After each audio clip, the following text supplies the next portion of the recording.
Hi and welcome back to the channel.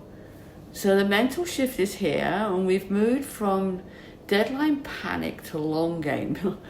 So as you know, I'm losing my job, and in my mind I've always thought the end date was going to be this year, but it turns out it's actually going to be Q4 of 2027. So that is going to give me 2 years, and it gets me out of that panic mode. It means that I no longer have to think of panic buying a completed van, and I can buy a custom van and then build it out exactly as I want it. And how it's going to work for me, and it's going to make a huge difference. I mean, I'm no longer sort of rushing towards the freedom, so to speak. It's more like building towards it. So when I kept thinking that time was running out, I made very different decisions around money and risk and learning. But I now have breathing room, and that's such a relief. So why did I go with the DIY rather than a finished van? A brand new camper is like double the price of a small motorhome for starters. And I'm able to spread the payments, and I'll be able to pay it off when the severance payments come through. So that's important. I've had a travel trailer before, and I found I didn't really understand how everything worked. So having to learn what everything does and how it works is going to be a big win for me. It's going to be really important, and especially when it comes to things like the power, the batteries, the solar and all that jazz. The things I'm ignorant to now. So learning as I go also means I'll be able to fix things on the go when I'm on the road without too much panic. And I have much more insight to what is wrong and how to fix it.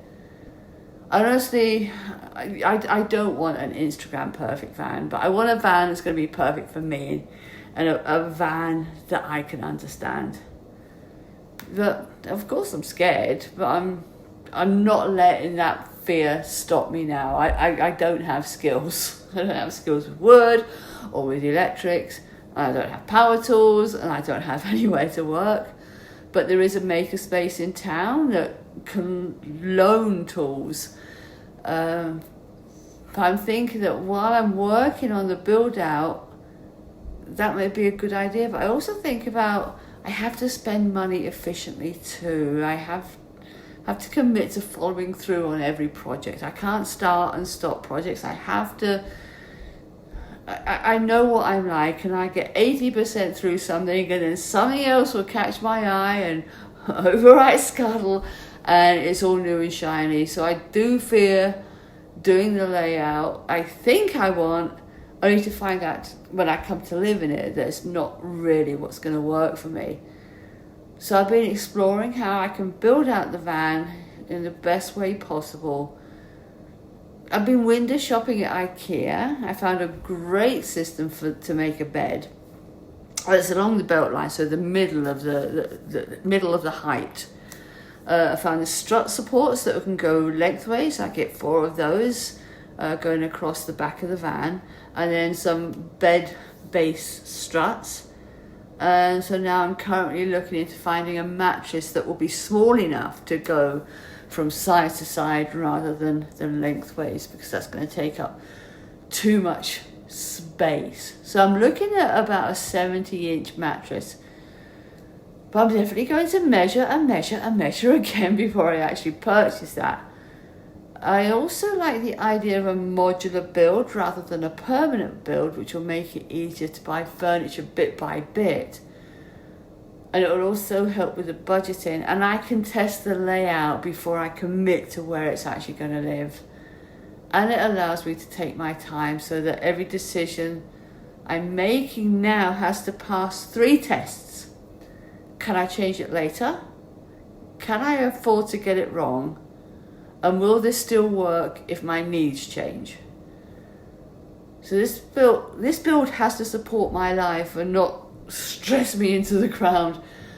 So I'm going to let the build evolve, which is where the piecemeal part comes into play. And I want to buy fewer things but better things that will last, and things I can trust. So what am I not doing yet? I won't be installing the full electrical immediately. I need to learn what I need and where I need it. I need to understand how the batteries work with the solar, with the van. Does it also regenerate them? How do I set up the control panels?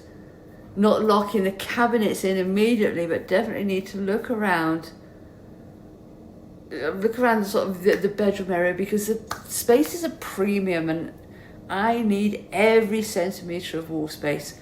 So I've looked at like the IKEA pegboards, where I can put even more storage just up on the wall by hanging things off of that. So I'm going to use the time to transition into the retirement, to learning the skills in my old age. So wrapping things up, I would really like some input from you guys. I'd love to hear from anyone who's had experience in doing this sort of thing, and learn what you have learned the hard way that I should know before I jump into it. I would also like to find somewhere I can work on the van in the winter time especially. But I can't rent a garage because the van is over 2.5 meters high. It's like 9'2". But I need to have it high. Finding one that's high enough is going to be really hard to find. But I would love to rent a space that I could leave the van there. So if I could leave it there and not move it for days, that would be really, really good. But that's a hard one to find. Anyway, I'll sign off now and keep you updated as the plans move forward. But until the van actually arrives, it's going to be pretty quiet. But once it gets here, there'll be lots of travelling, lots of camping, and lots of building. So I'd love it if you came along with me, and if you enjoyed the video and you feel so inclined, please like and subscribe. So thank you for watching, and goodbye everyone. Take care.